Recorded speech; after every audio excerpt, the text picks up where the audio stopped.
It's Rosh Chodesh Kislev, the 30th of Cheshvan, Tavshin Daled, Sunday. And we're in the Mamar Vayihiyu Chayei Sara. Shabbos Chayei Sara, Mamar Vayihiyu Chayei Kislev, Tavshin Yud Beis. We are on page Kuf Samach Hey. 5 lines. Actually, we'll start a little earlier. Let's go 1, 2, 3, 4, 5, 6, 7, 8, 9, 10 lines from the end of the paragraph. The line starts the Avraham by the full stop, the word umizeh. The Rebbe is explaining the idea of simcha, joy in Avodas Hashem, that it's not just a minor detail or a secondary detail or even an important detail in serving Hashem, but rather it's a central foundation stone of the entire Avodas Hashem. As it says in the Pasuk in Pashas Kisavai, Tachas asher le'avadat hasavai lekecha b'simcha v'tuv livov, etc. Because one hasn't served Hashem with joy and gladness of heart, therefore the consequence is rather negative. Punishment is one is liable to be punished for that. And the Rebbe said, if it would just have been, if simcha is just an aspect of Avodas Hashem, so then if somebody serves Hashem properly, he's just lacking the inyan of simcha, the idea of simcha, the aspect of simcha, then what should happen is his reward should be reduced. Here we see that what? That he gets punished for it. Which means that what? That it is a central component, a central, more than a component, it's a yesod, it's a foundation. Fundamental to serving Hashem. And in fact, the Arizal received all his wazechet, merited all his great madregas, all his great levels, as a result of the fact that he performed mitzvahs with simcha. And the Rebbe began to explain why simcha is so important, and the point the Rebbe said was because it is only through simcha that we can grasp the very essence of Hashem. The whole purpose of creation is to make this world a dwelling place for the very essence of Hashem, and we are only able to grasp or apprehend the very essence of Hashem if we serve Hashem with joy. Because serving Hashem with intellect, with comprehension, with understanding, can only reach that far, can only reach as far as what? As the intellect can take one. The Rebbe explained the differences between understanding and comprehension and joy in 2 nukudas, in 2 points, both in what they are and also in their source. Right?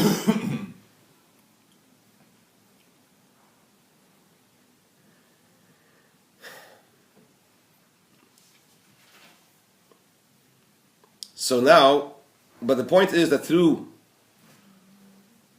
intellect, because our intellect, as it comes down, even though it is rooted in the celestial intellect, but when it comes down into our physical sphere, the words that Rebbe used was based on the Geras HaKodesh that we quoted, that the Rebbe quoted, is that it becomes Shinei Amahus. It becomes essentially different. It's intellect, but it's essentially different than the intellect of above. Umizem, move on. So where are we? 10 lines from the end of the paragraph. The line starts with the word the Avraham. We're at the full stop.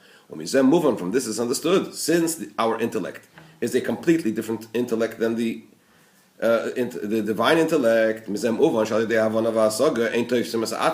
understood that through understanding and comprehension, we cannot apprehend the very essence of Hashem. But not so when we talk about concerning what? The pleasure and the joy of davening, the results that we experience during davening. In this is revealed the divine pleasure, the pleasure of Hashem Himself. We just said that what? That when things come down into our realm, this Shinei Mahus. Why is this Shinei Mahus, this essential change, right? Why is that? Why does that relate only to intellect? What about tainuk? What about pleasure?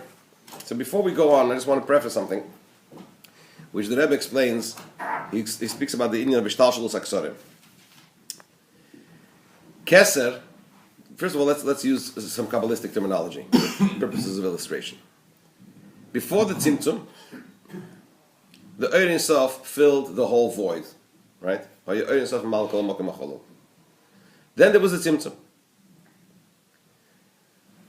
There was, the void, Hashem created the void, made the void, pushed away, metaphorically speaking, the Ein Sof to the sides, and what remained was a chalal l'makom panui, a void and an empty space. That chalal l'makom panui was surrounded by what? By Ein Sof. That's called the morning. That is called the Igul Hagadol, the great circle. What does that mean? It means that the relationship between the Ein Sof and the Chalal HaMakom Panui remained in a state of makif. There was no revelation. So what was the relationship between the Igul HaGadol and the Chalal HaMakom Panui? Makif. It surrounded it. Not only, we're not talking about a physical surrounding, but qualitatively, it didn't reveal itself there. Why? Because it was hovering around it. It did not express itself through it and in it internally. Then, what happened?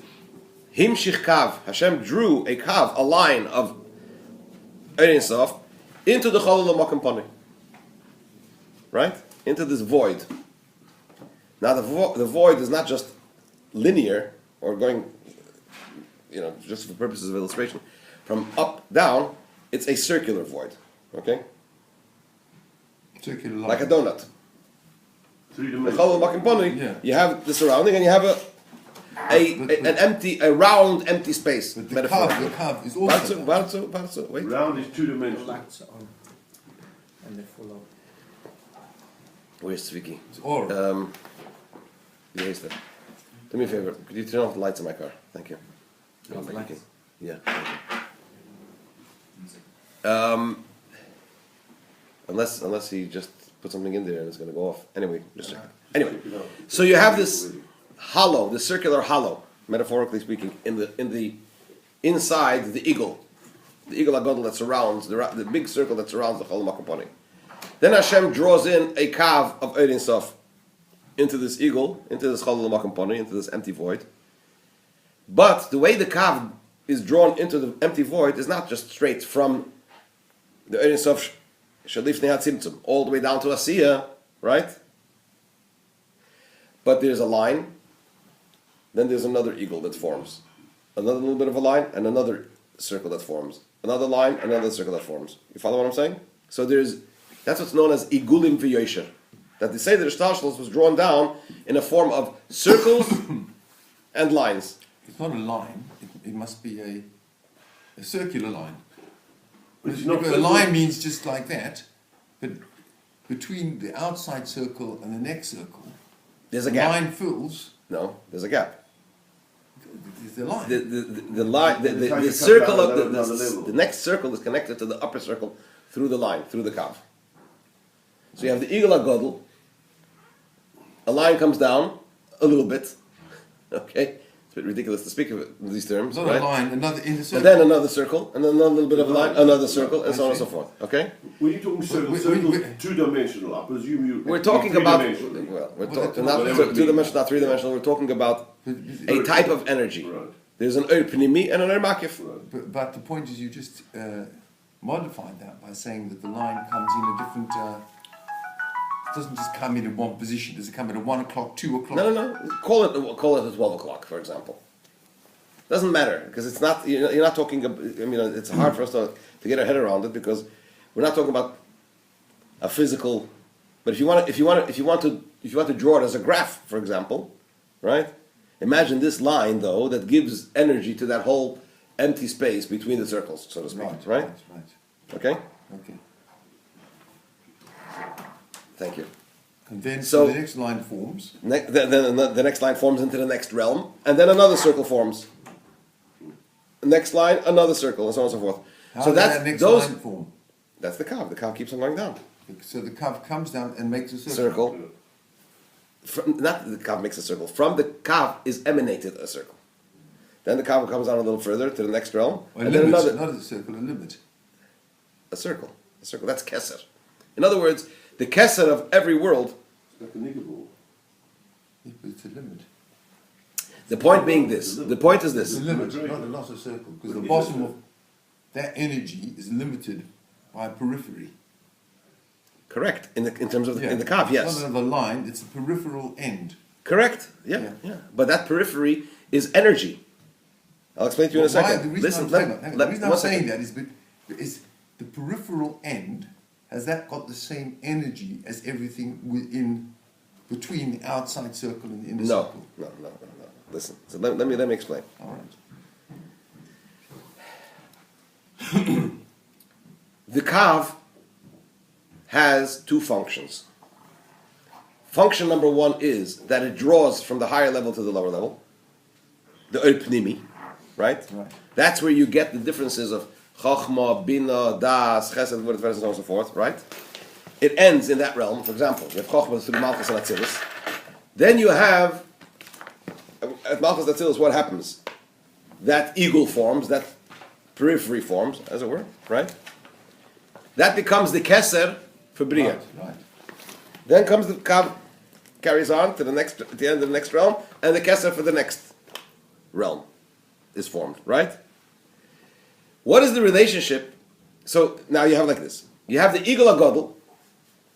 You have that great big circle, as it were, that great big all-encompassing divine energy that surrounds the whole Seder Shtalshalos, that encompasses all of the order of creation, right? Because it's all around. The one that was left when Hashem made the Tzimtzum, V'nishar Chol Lo Makom Poni, this void remained. The void remained, but there was still the Igel HaGadol that surrounded, the great big circle that surrounded the whole of the void. Because the void was inside the eagle. So you have this great big eagle, it's a great big circle that surrounds the whole Seder Shtalshalos. Right? From there is Nimshach HaKav, is drawn down this line of energy, which invigorates, gives life to the whole, animates that whole realm in terms of Pnimi, Chachma through Malchus. Then you have the next eagle. Now let me just finish the point. 1 second. Yes, this is Seder Shtalshalos. Now, what is the relationship between the second periphery, the second eagle, the second surrounding energy, to the Igel HaGadol? In other words, is it only eagle surrounding relative to the kav that preceded it, that part of the kav that preceded it? Or is there a special relationship between it and the eagle that preceded it? The surrounding energy, this powerful, all-encompassing energy that preceded it? The answer is yes. In other words, the kav does two things. It has an energy, which is an internal energy, that animates and gives life to that entire realm in all the different madregas of Chachma through Malchus, and then it is a carrier.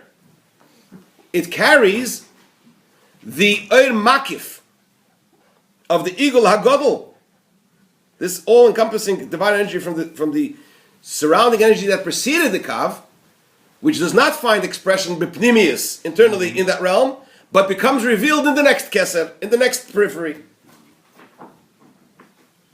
It's a carrier, much like a bee that takes the nectar from a flower and carries it to its hive, where it doesn't digest it, just carries it in there and then it just ejects it, right? Are these Igulim infinite or this? Well, there is until El Masiyah. Right, I understand. Are we talking about 4 Igulim? Are we talking for each of the worlds? We're talking about, how do you understand a little bit? Because presumably then you have some type of development within each eagle as it comes down. The stage is Shtalshalos of K'sarim. Correct. There must be this is the Hishtalshalos of K'sarim. This is the idea. Hishtalshalos of K'sarim zemezeh. The order of descent of the crowns one from another. So even though Keser de Asiya is infinitely lower than the Igel HaGadol, yet it retains that relationship within it. So therefore, once you link in to the Keser of a particular realm, you're linking in ultimately into the Igel HaGadol before the Tzimtzum, to the great big circumference. Therefore, when you talk about Simcha, joy, this is the point that Rebbe makes. Got another minute. Since we're talking about joy, which is related to tainuk, to pleasure, and what are we talking about? What type of pleasure? Pleasure in Getlachkeit in Hashem.